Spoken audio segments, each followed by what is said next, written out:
Okay. I have two items for all of you at the top.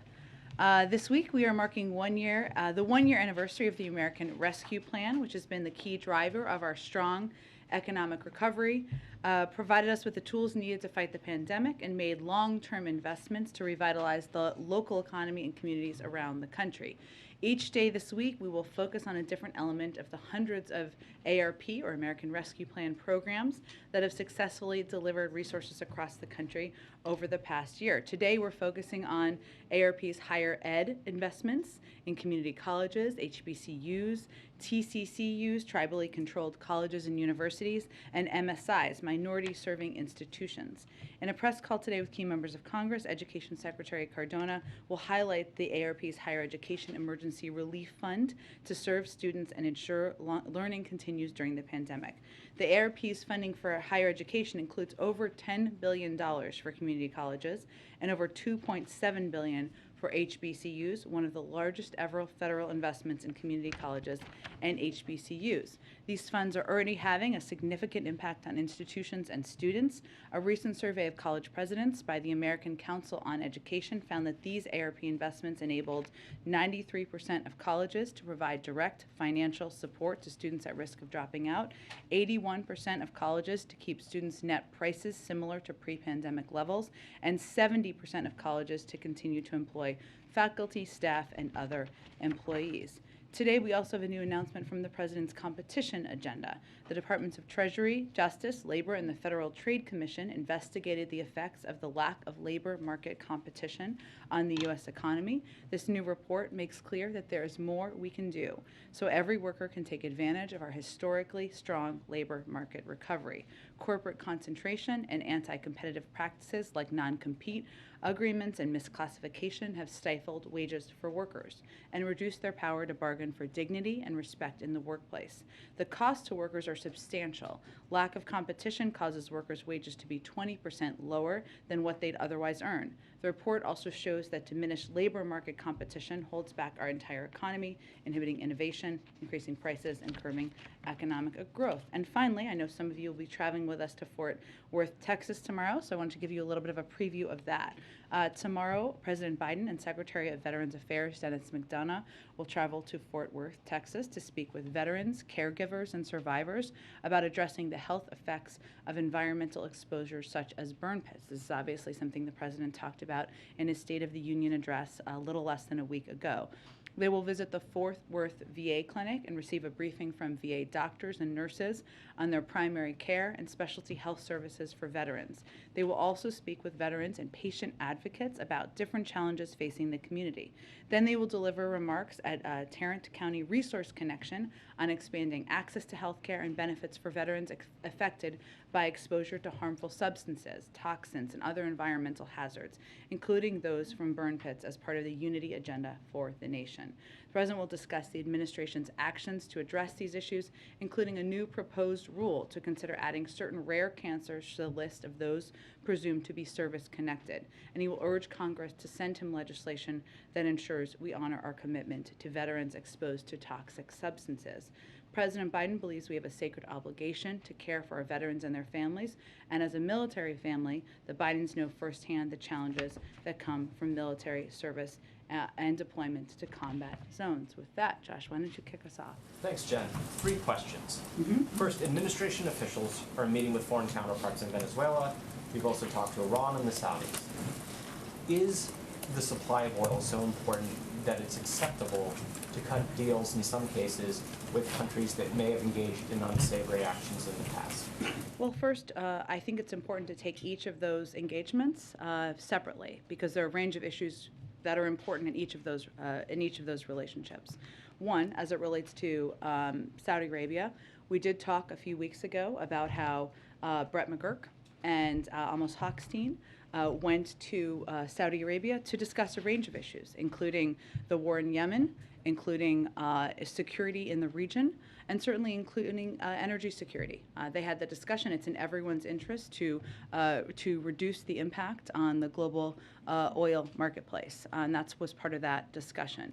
As it relates to Venezuela, the purpose of the trip that was taken by administration officials was to discuss a range of issues, including certainly energy security, but also to discuss the health and welfare of detained U.S. citizens. We're never going to miss an opportunity to do exactly that. And I will just note in this scenario that they are separate. They are separate paths and conversations, just as they are in the Iran negotiations. And what was the third country you mentioned? Sorry. Well, Venezuela, Iran, and Saudis. Oh, and Iran, the most vital reason, the most important reason why we are focused and have been focused on having these discussions with the Iranians and our P5+1 partners is to prevent Iran from acquiring a nuclear weapon. That is why we're in these negotiations. We are getting closer. There are still important components to work through, but certainly the discussion of oil is a part of that, but the most important reason is to prevent them from acquiring a nuclear weapon. So I would just note, and I went through all of those purposefully, obviously, because these are all geopolitical issues that have a range of topics that are a part of the discussion in our engagements. Secondly, House Speaker Nancy Pelosi has suggested that Russian oil imports should be banned. We're already seeing that Russia is struggling to sell some of its oil, which suggests that supplies are destabilized. Given that fact, would President Biden sign a ban, and what would hold him back from doing so if not? Well, no decision has been made at this point by the president about a ban on importing oil from Russia, and those discussions are ongoing internally and also with our counterparts and partners in Europe and around the world. I would note that what the president is most focused on is ensuring we are continuing to take steps to deliver punishing economic consequences on Putin, while taking all action necessary to limit the impact to prices at the gas pump. And as you noted, yes, it is true that there has obviously been an impact of the invasion on the level of import to the United States and to other parts of the world. I would note, as we're having these conversations, and obviously the president talked with a number of his European partners this morning about a range of issues. This was part of it. But if you look at Russian imports, they account for about a third currently of Europe's oil imports. So the data we have that we have available at this point in time is back to 2021, not that long ago. But just to give you a point of comparison, the amount that the United States was importing back in 2021 before the invasion was about 700,000 barrels per day of crude oil and petroleum. The Europeans import about 4.5 million barrels per day of oil. So obviously we're also very well aware, as we're having these conversations and as we're consulting with our partners, that there would be, we have different capacities and capabilities. And then last, Florida Surgeon General says that healthy children shouldn't get the COVID vaccine. Is that a good policy? Absolutely not. Let me just note that we know the science, we know the data, and what works, and what the most effective steps are in protecting people of a range of ages from hospitalization and even death. The FDA and CDC have already weighed in on the safety and efficacy of COVID-19 vaccines for those 5 and older. The recommendations are vetted transparently through a process with a purpose, so that parents can have confidence after consulting with their pediatricians or doctors if they would like about the safety. But we also know through the data that unvaccinated teenagers are 3 times as likely to be hospitalized if they get COVID than vaccinated teenagers. So it's deeply disturbing that there are politicians peddling conspiracy theories out there and casting doubt on vaccinations when it is our best tool against the virus and the best tool to prevent even teenagers from being hospitalized. Go ahead. I want to read to you, if I could, Jen, some comments from people we've met at gas stations today. One woman saying, "I just never imagined to see the cost of gas be this high." Another said, "It's a huge stressor to my financial situation, a huge stressor. It's kind of like something I've stressed about, like during the day, will I be able to afford gas? How much money do I have?" What is the White House, what is the President's message to Americans who are going to the gas station today and seeing prices so high? Well, the President's message is that he is going to do everything he can, to reduce the impact on the American people, including the price of gas at the tank. What is also true is that because of the actions of President Putin, because he invaded a sovereign country, that created instability in the markets. That is something the president talked about even before Russia and President Putin moved forward with their actions. But we have already taken steps. The president has already taken steps. Historic release from the Strategic Petroleum Reserve, one that's done in a coordinated fashion. And clearly we will continue to have conversations with large oil producers and suppliers around the world about how to mitigate the impact and consider domestic options as well. You said on Friday the administration's looking at options it could take, quote, right now to cut U.S. consumption of Russian energy. When is a decision on that going to be made? I don't have a prediction of that for you at this point in time, but there is an active discussion. And I want to go back to one of the three countries that Josh mentioned, Venezuela. There was a U.S. team there this weekend talking to the Maduro regime. Sanctions have been in place since 2019, lack of diplomatic engagement since then because of electoral fraud, because of all the things that regime has done to the Venezuelan people. And I hear you say we're doing everything we can to bring down the cost of gas, but is it really worth doing business with a despot like Nicolas Maduro to drive down gas prices? Well, first, I think that's leaping several stages ahead in any process. There was a discussion that was had by members of the administration over the course of the last several days. Those discussions are also ongoing. And part of our focus is also on the health and welfare of detained U.S. citizens. While a separate process, still that is part of our engagement with them. So at this point in time, I don't have anything to predict. It's ongoing. I just don't have anything to convey at this point. And on Americans who are not, or who are being detained, what's being done about Brittany Griner? Well, we of course have seen the reports because we do not have a Privacy Act waiver, which I think you are all familiar with. I can't speak to them more specifically. Of course, we obviously do everything we can when there are any reports of Americans who are detained through the State Department and through diplomatic channels. But I would point you to the State Department for more. But given we don't have a Privacy Act waiver, it's unlikely we would say to say more. Are you aware of any other Americans like her who've been detained in recent weeks under similar incidents?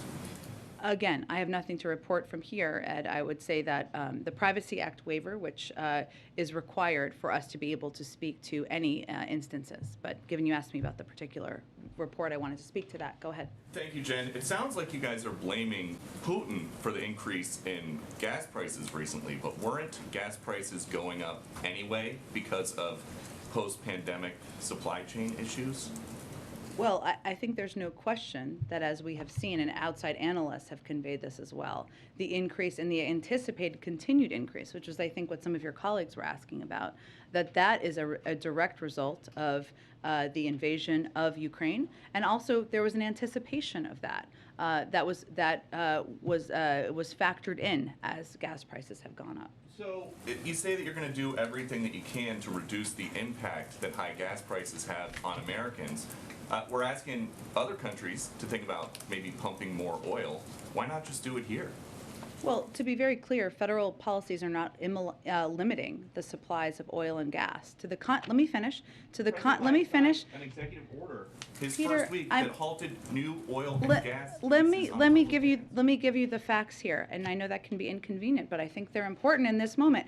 To the contrary, we have been clear that in the short term, supply must keep up with the demand.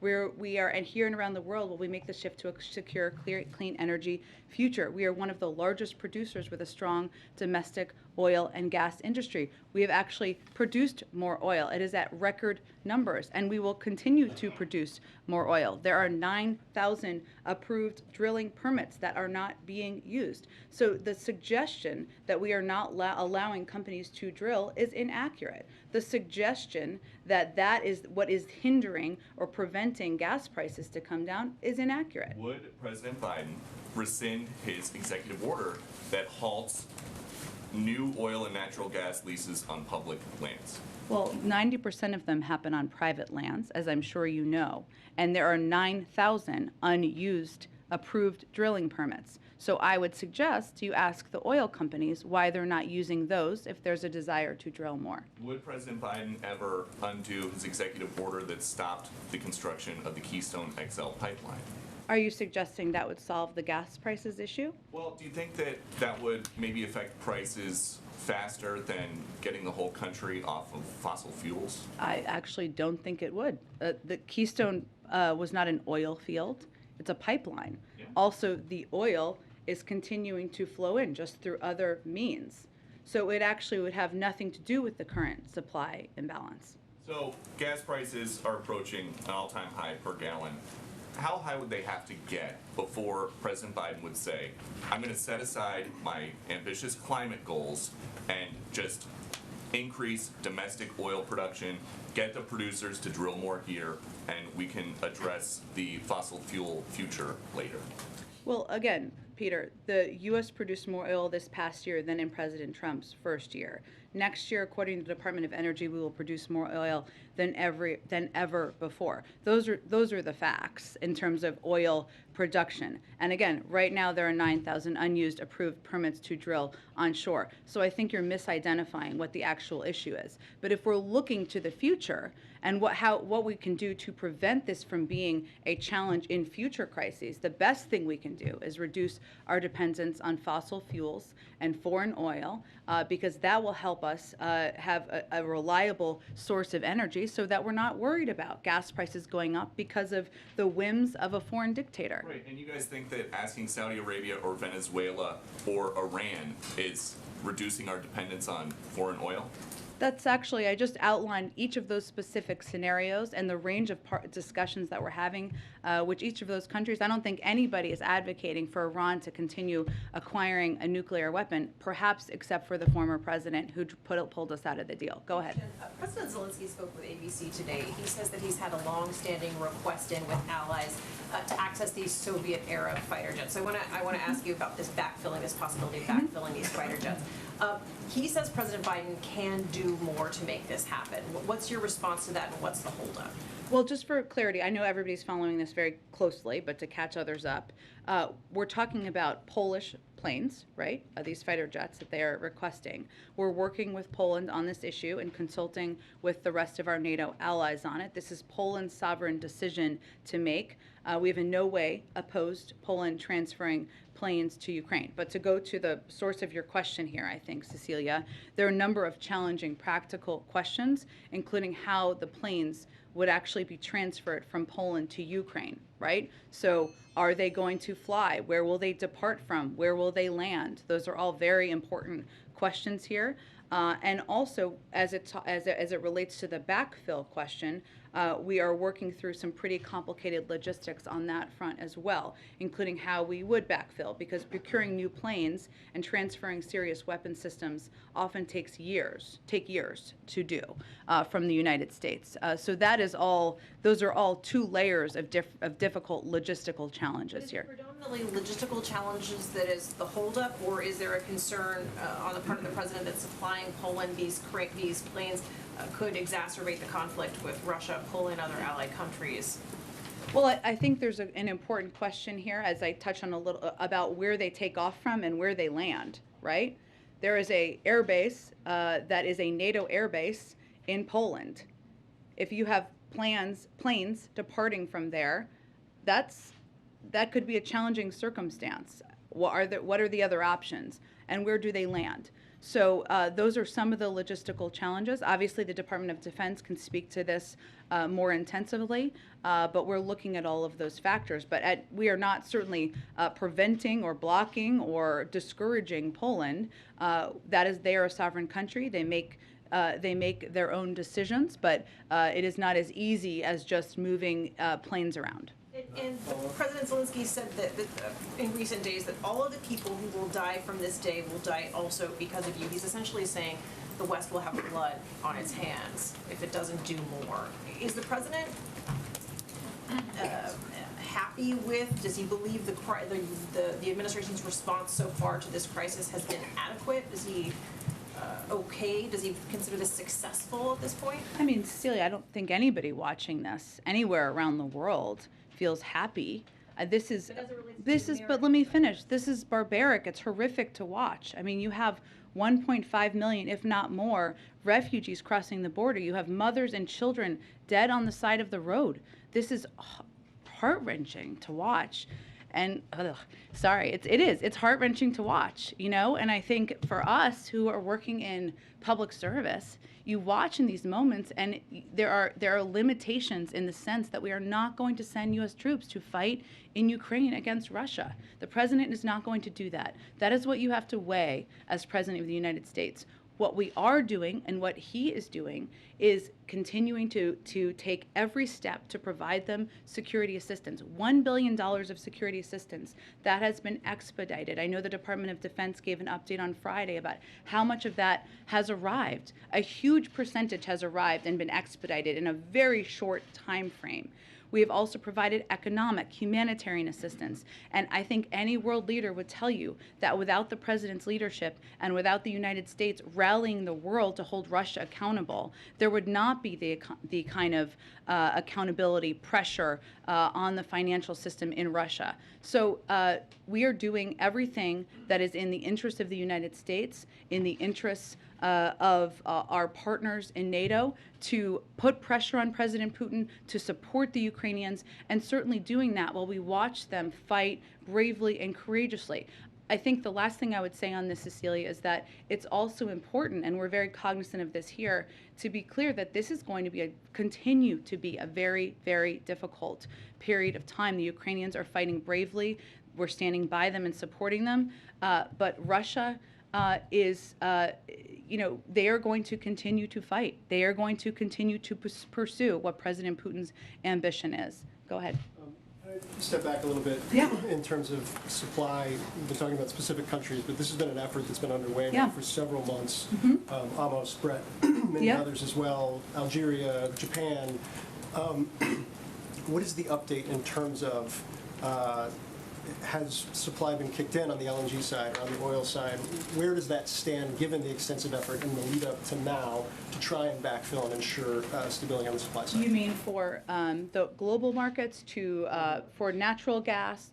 Both. Natural gas or oil on the global So markets. let me start with the natural gas side, because that we anticipated would be an issue for the Europeans primarily.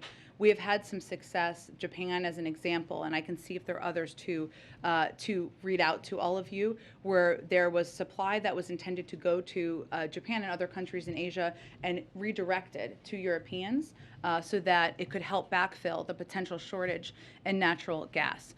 That is less an issue for us here in the United States and more an issue for the Europeans, and to your point, it is something we've been working on for some time. In terms of global oil supply, I don't have anything to read out for you at this point in time. Those conversations certainly have been ongoing, but the coordinated release from the Strategic Petroleum Reserve and the continued discussion about that has been a part of the effort to address the shortage or the potential for shortage in the marketplace. But 60 million barrels is, I'm not trying to minimize it, but it's a drop in the bucket given the scale of the kind of dislocation we've seen. Is there a trigger in terms of the conversations with global allies, partners, players in the supply market that would cause them to come in based on the conversations that have had? Like, what is going to bring them in and make clear that the months of work you guys have put into this actually results in something tangible? Sure. I certainly understand your question. What I was trying to convey is that that's part of what we've done to date. But we are continuing conversations about a range of what would be needed moving forward. And there are a range of options on the table. I just can't detail more specifics from here. Okay, and then last one, how much does it weigh on the administration if you move towards cutting Russian imports of oil, that it would be a unilateral move in the face of what had been a very carefully calibrated coalition up to this point, where energy was considered off the table for the most part? Sure. Well, I would say this is one of the reasons that I gave the example of how much our capabilities and our capacities are very different, both because we import such a smaller percentage of oil from Russia than the Europeans do, but also because we have a much larger capacity for producing our own oil. So it is a very different circumstance, and certainly we are going to continue to consult with, continue to convey where our plans, where our discussions are here internally with the Europeans, but I would look at it through a different prism than past coordinated efforts. Go ahead. Can I just follow up there? Just today, Russia said that it could cut off fuel through the Nord Stream 1 pipeline, not Nord Stream 2. to what extent are you concerned that European allies who depend so incredibly on these oil and gas imports from Russia could really be stuck? I mean, like, I realize you're making efforts, but, to what extent does that factor in, and what do you say to Russia in terms of this threat? Well, I think we have been concerned from the beginning about steps that President Putin could take to impact neighboring countries in Europe, through a range of means. And certainly access to energy and energy security is a part of that. That's obviously one of the reasons we've been working with a range of partners on addressing what could be a natural gas shortage. And you are right, Andrea, as you well know, that the Nord Stream 1-2 threat aside, the reliance on the import of Russian oil is so much more significant in Europe, that well over the course of time, it's clear they recognize the need to diversify their means of getting oil. This is a bigger challenge and puts them in a more challenging position. And we recognize that from here, even as the president is considering steps that we could take from here. So it is one of the reasons why why people like Amos Hochstein, Brett McGurk, others from our national security team have been engaging in a range of discussions over the course of the last several months. So I guess a couple of follow-ups just on that, and then I've got another question. So these conversations that are taking place, both in terms of securing additional sources or supplies of energy, but also in terms of closing sanctions loopholes and it doesn't seem like you're getting a huge amount of traction. I mean, in terms of India, Pakistan, and China has still not been, helpful in this regard. How would you assess the success of that? And then just quickly on the what you were saying about the European supplies. So are you saying that the coordinated action one shouldn't view the differentiation on energy as a failure of the coordination? So on the second piece, yes, that's what I was saying, and that we recognize, and the president and other national security officials have been very clear in our conversations that we have a different circumstance as it relates to Russian oil, because we import such a smaller amount and because we have our own production capabilities and capacities, and that is different. We recognize that. On the first piece, tell me, sorry, what was the first part of your question? Success of this outreach. Yeah. I mean, you're sending people all over the globe, basically, to either virtually or in person, to continue to try to isolate Russia, and it doesn't seem like you're getting as much traction with some of these countries as you might have hoped. I wouldn't look at it through the isolating. That's part of our overarching effort here, right? But as it relates to oil supply, what we're trying to do is engage with energy producers and those with reserves of oil supply to make sure that we are addressing the supply in the marketplace. Obviously, the coordinated release from the Strategic Petroleum Reserve just a few days ago is an example of that. And I certainly understand you're asking which country is here and where are we having those conversations. I understand those questions. I just can't get into more specific details from here because it wouldn't be constructive to our efforts to make progress. Go ahead. Okay. About Iran, I'm sorry. Sure.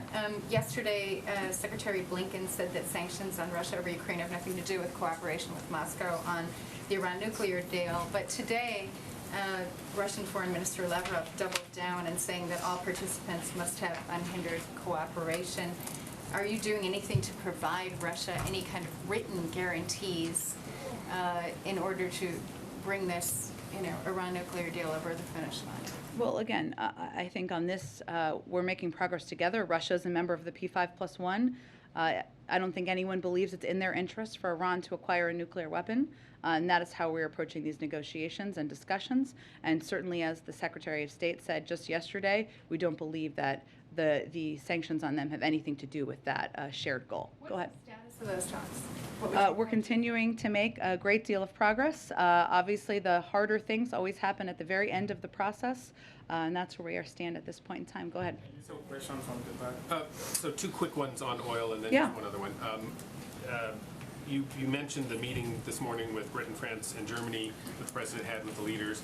Did they, in that conversation this morning, express either a willingness or a hesitance to ban oil or limit oil imports to their countries from Russia? Their countries all have wonderful spokespeople who can speak for those countries. We did do a readout.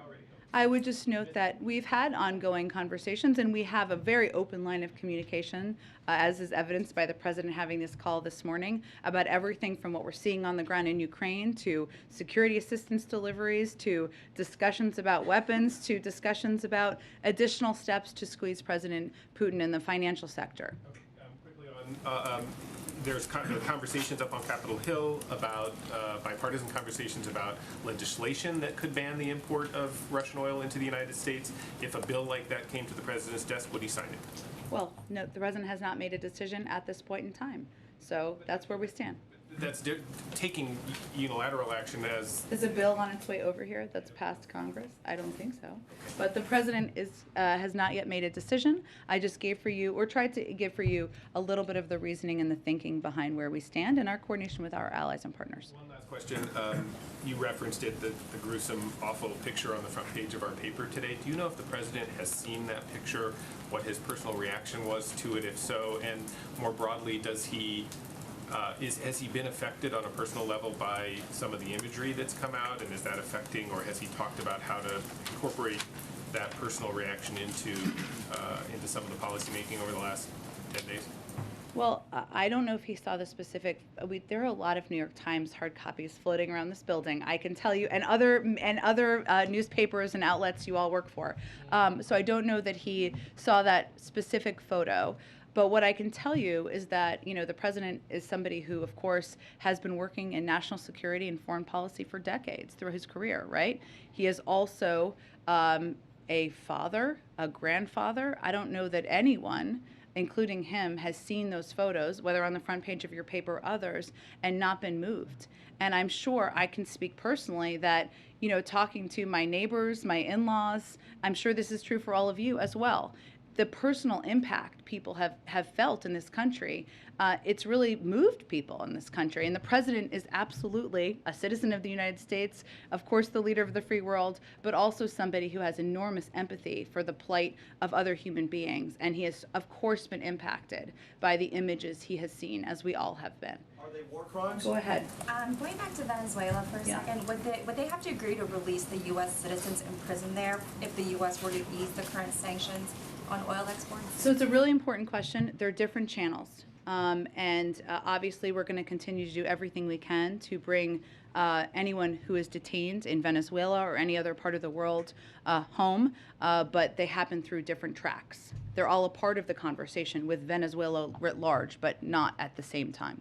And obviously Vice President Harris is going to Poland and Romania this week. Can you talk a little bit more about the White House's objectives with her going over there, and particularly what message you want to send to Russia with the Vice President being in that area?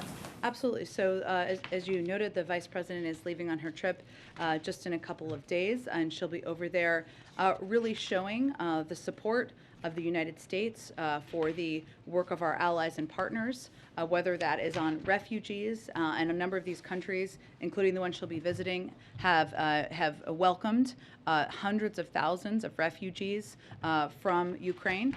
And she'll also be talking about our ongoing range of options and assistance that we have been providing to the Ukrainian people. So she is going to be there. I think it sends a strong message that the Vice President is going to be in meeting with many of our Eastern Flank partners, NATO allies, to convey our commitment to working in lockstep with them and to continuing to support their efforts in the region.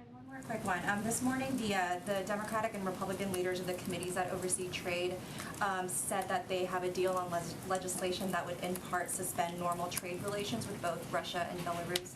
And I'm wondering if the White House supports that either through legislation or through other avenues. I've seen those reports, but we don't have any decision on a policy from here at this point in time. Go ahead in the middle. A couple questions. Over Sure. the weekend, British Prime Minister Boris Johnson took to the New York Times, had this op-ed in which he argued that the U.S. Western allies should go further in economic sanctions. He specifically said to expel every Russian bank from SWIFT. I know that there were limited actions. Does the United States support expelling every bank? Well, typically what happens with SWIFT and removing when we're implementing this, and Iran is the best point of comparison here, is it's done institution by institution. So that is the case here as well. It's done institution by institution. We haven't taken options off the table, and I'm not taking options off the table here, but it's been we've implemented it in the same way with our European partners that we did when we implemented it as it relates to Iran. Sorry, so just to be clear though, there's not limitation. I mean, it sounds like there were limited institutions that were targeted thus far from removing them from the SWIFT banking system, but you would be open to going further. We've never taken that off the table.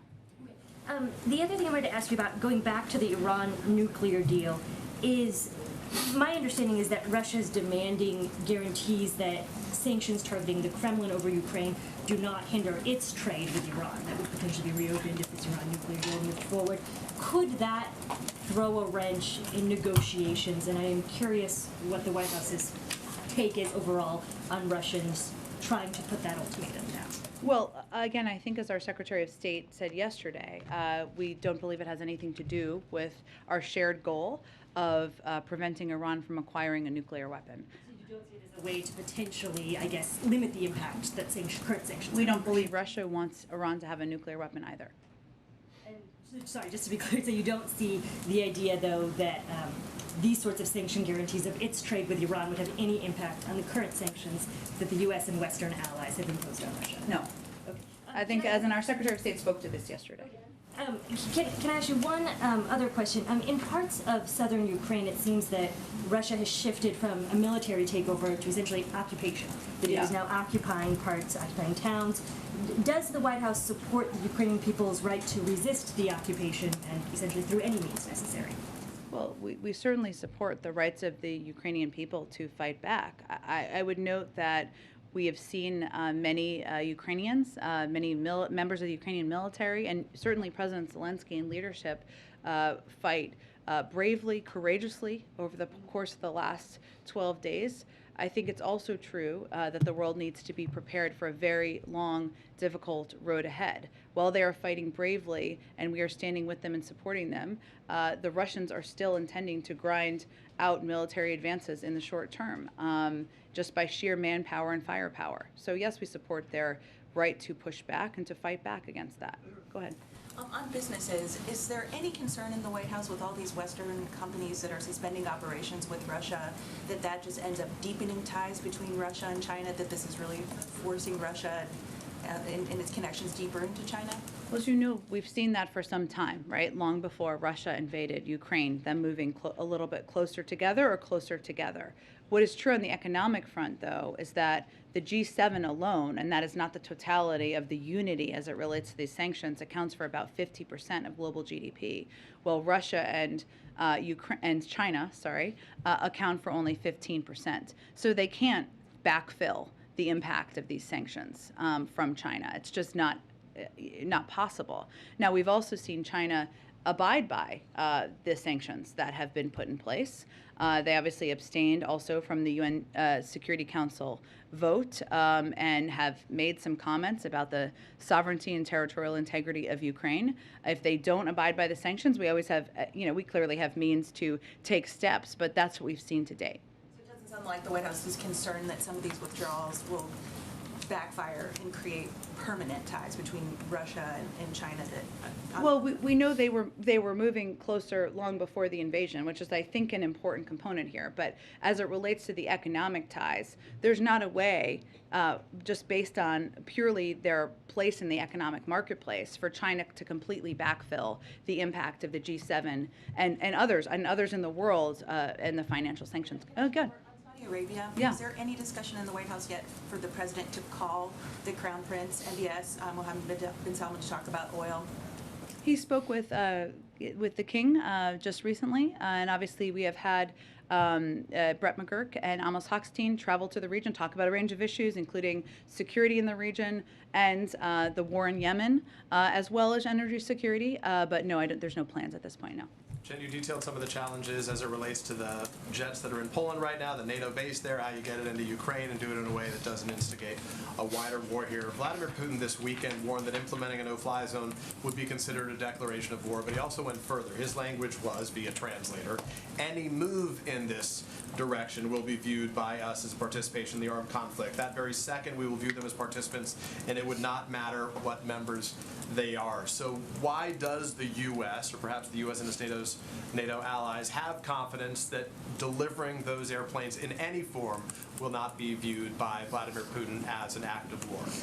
Well, first of all, there's already a war going on in Ukraine that's been instigated by Vladimir Putin. He was referring to a wider war that would bring in them as an added Well, I think you ask an participant. important question here, and it is, where do these military planes take off from? That's an important question, right?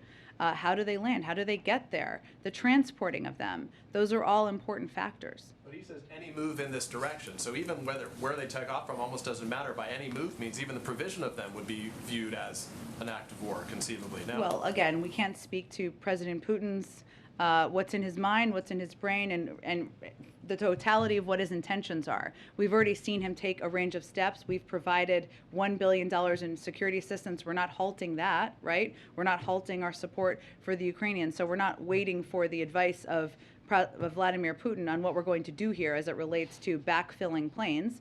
But the procurement or the providing of planes is up to Poland. They're a sovereign country. They can decide. I just wanted to outline some of the logistical challenges, which are real, and they're on a couple of layers. understood. Given the conversation we've had earlier about Iran, Venezuela, and Saudi Arabia, the president, as a candidate, said in November of 2019 of Saudi Arabia, he said, we would make them, quote, pay the price and make them, in fact, the pariah that they are. There's very little social redeeming value in the present government in Saudi Arabia. Does President Biden still stand by those words about the government of Saudi Arabia? He does. He's never stood away from them, Peter, but it's also true that there is a war in Yemen, that there are security issues in the Middle East, that there are a range of steps we need to engage with all sorts of countries around the world on that are because it's in our U.S. national security interests and in our interests. Go ahead. So following up on that, Axios reported this morning that the president's, there's a deliberation here at least, that the president might go to Saudi Arabia. Can you confirm those deliberations and perhaps provide a little more insight into what's being discussed here? There's no current plans for the president to travel to Saudi Arabia. The decision that you announced last week that the president would not be directly speaking with Vladimir Putin, has the decision amongst the allies been made that that would be delegated to the European partners, that they would be the ones responsible for talking to Putin directly? No, but I would say that we very much support all of the diplomatic engagements our European partners or the Prime Minister of Israel or other leaders in the world are having, whether it's with President Putin, as long as they are also engaging with Ukrainian leadership, which we continue to encourage them to do. We also engage with them before and after all of these conversations. So what we said about the president speaking with President Putin is that now is not the moment. It doesn't mean we close the door to forever, but while President Putin is invading and in a brutal, horrific way a foreign country, no, the president does not have an intention at this moment to speak with him. But that doesn't mean he will never. We assess that as time goes on. Thanks, Jen. Okay. Thank you, everybody. We'll do this again tomorrow. Venezuela. Can you tell us about There that? have been a range of reports. I'm sure we can get you more details. Thank you, everybody. Thanks, everyone. Have a great day. Thank you. Are they back in the US?